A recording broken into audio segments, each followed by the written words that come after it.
Hi friends, நம்ம இன்றைக்கி பார்க்க போகிறது பொரிகடலை குருமா தான். அந்த டிஷ்ஷு பார்க்க போகிறதுக்கு முன்னாடி நம்ம சேனலை சப்ஸ்கிரைப் பண்ணாதவங்க பண்ணிக்கோங்க. மறக்காமல் லைக் பண்ணிட்டு இதை மற்றவங்களுக்கு ஷேர் பண்ணுங்கள்.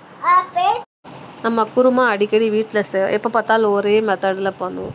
ஆனால் நம்ம ஈஸியாக பண்ணுறது இந்த பொரிகடலை குருமா தாங்க. நல்லா கொலகொலப்பாகவும் கெட்டியாகவும் இருக்கும்.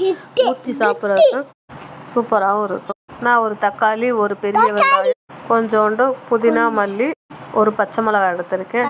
அப்புறம் பீன்ஸு, கொஞ்சம் பீன்ஸு, கேரட்டு, ஒரு கத்திரிக்காய், ஒரே ஒரு உருளைக்கிழங்கு தான் நறுக்கி, பட்டை கிராம்பு எடுத்து வச்சுக்கோங்க. எப்பயும் போல் குக்கரில் தாளிப்புக்கு எல்லாம் போட்டுட்டு பட்டை கிராம்பு போட்டு தக்காளி, வெங்காயம், பச்சை மிளகாய் எல்லாம் போட்டு கொஞ்சம் வதக்கிடணும்.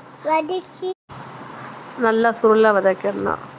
வதக்கிட்டு கொத்தமல்லியும் கருவேப்பிலை, புதினா எல்லாத்தையும் சேர்த்துடணும். சேர்த்ததுக்கப்புறம் ஆல்ரெடி நம்ம நறுக்கி வச்சுருந்த காய்கறி இருக்குல்ல, அந்த காய்கறியும் போட்டுடணும். அந்த காய்கறி போட்டு லைட்டாக உப்பு போட்டு கொஞ்சம் மஞ்சத்தூளும் போட்டு நல்லா ஃப்ரை பண்ணணும். காய்கறி நல்லா கொஞ்சம் வதங்கணும். அதனால் நல்லா கிண்டிட்டு நம்ம ஆல்ரெடி பொரிகடலை பவுட்ரு பண்ணி வச்சுருந்தோம்ல, அந்த பவுட்ரையும் கொட்டிடணும். கொட்டி லைட்டாக தண்ணி ஊற்றிக்கோங்க. உங்களுக்கு எத்தனை தேவையோ அவ்வளவுக்கு தண்ணி ஊற்றிட்டு, நான் ஆல்ரெடி ஒரு பச்சை மிளகா போட்டனால ஒரே ஒரு ஸ்பூன் மட்டும் தனி மிளகா அப்படி போட்டிருக்கேன். உங்களுக்கு தேவைன்னா போடுங்க, இல்லாட்டினா வேண்டாம்.